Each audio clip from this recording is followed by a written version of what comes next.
नमस्कार विद्यार्थी मित्रांनो, आज स्वप्रमाणपत्र रजिस्टर व सर्टिफाय करण्याची शेवटची दिनांक होती. बऱ्याच विद्यार्थ्यांच्या छोट्या मोठ्या शंका आहेत, त्या शंकाचं निरसन आजच्या या व्हिडिओमध्ये करतो. सर्वात प्रथम, जर तुम्ही स्वतःच्या नावामध्ये थोडीफार स्पेलिंग मिस्टेक आहे, फॉर एक्झाम्पल ए वाढलाय कुठे, ए कमी झालाय, थोडंसं नाव ढसळमिसळ झाले, पण इतर ऑप्शन मधल्या डॉक्युमेंटवर जर करेक्शन व्यवस्थित असेल तर कुठलाही प्रॉब्लेम येणार नाही. जन्मतारखेच्या बाबतीत आधार कार्डवरली जन्मतारीख जर तुमची चुकलेली असेल तरीही तुम्हाला कुठला प्रॉब्लेम येणार नाही. त्याच्यानंतर कास्ट सर्टिफिकेट तुमचं 14 मेच्या नंतरचं असेल किंवा 14 मेच्या अगोदरचं असेल तर कुठलाही प्रॉब्लेम येणार नाही. जर त्यांनी 14 मेच्या नंतर कुठलंही शैक्षणिक डॉक्युमेंट ज्या विद्यार्थ्याकडे असेल पण जुनं हरवलेलं आहे त्याचा पुरावा व नवीन काढलेला पुरावा तुमच्याकडे असणं आवश्यक आहे.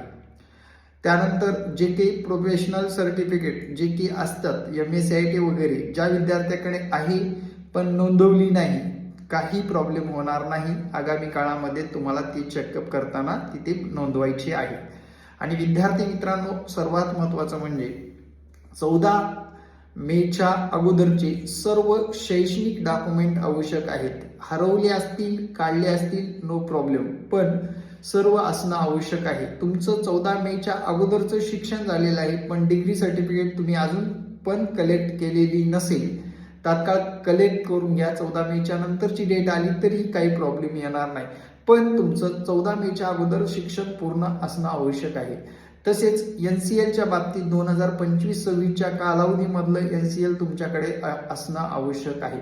म्हणजे विद्यार्थी मित्रांनो, एक गोष्ट लक्षात ठेवा, आगामी काळामध्ये तुम्हाला फक्त 14 मेच्या अगोदरचे शैक्षणिक डॉक्युमेंट तिथे सबमिट करणं आवश्यक आहे.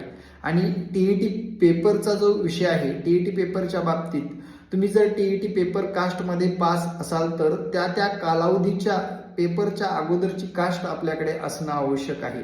आरक्षण असेल तर आपल्याला सूट असणार नक्कीच आहे. आता आपल्याला प्रतीक्षा आहे फक्त जागा येण्याची. धन्यवाद.